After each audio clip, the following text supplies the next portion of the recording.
Boy, the lessons of fascism and everything else. This is, and you know, it's, you know, once again, what can constrain? Actually, I printed this thing out.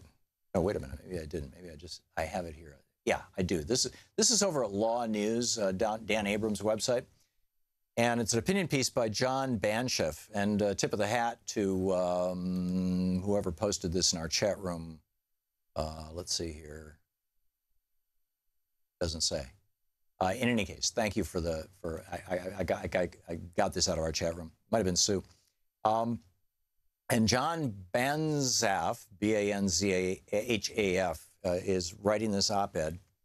And the headline is, United Airlines cites wrong rule for illegally deboarding passengers.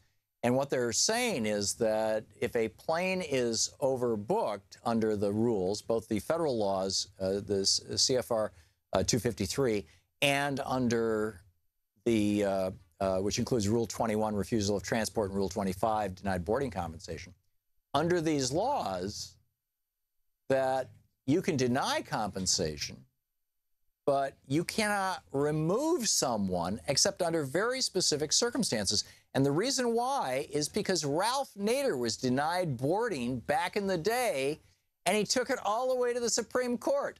Once again, thank God for Ralph Nader, right? But clearly now, you can be denied boarding because the plane's overbooked.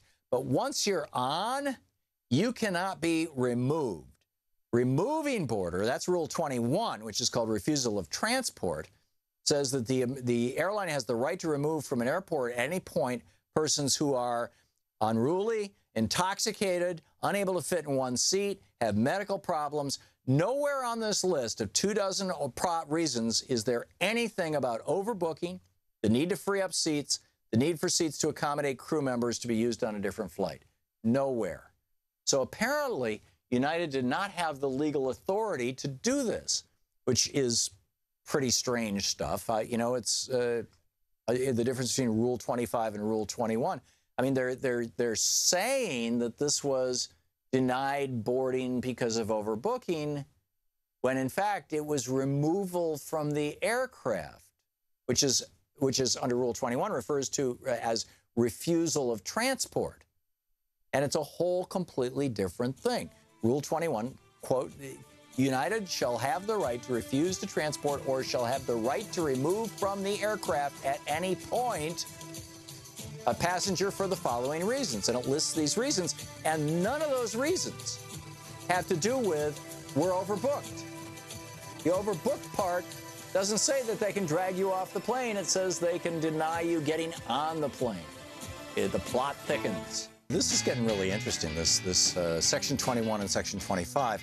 Section 25 of the federal law that is being quoted by the airlines, they insert their name in it, in their terms of carriage, basically says, Section 25 says that we can deny you boarding, in other words, getting onto the plane, if we're overbooked. We have to first offer you compensation, and if nobody will take compensation, we can simply refuse to let you on the plane.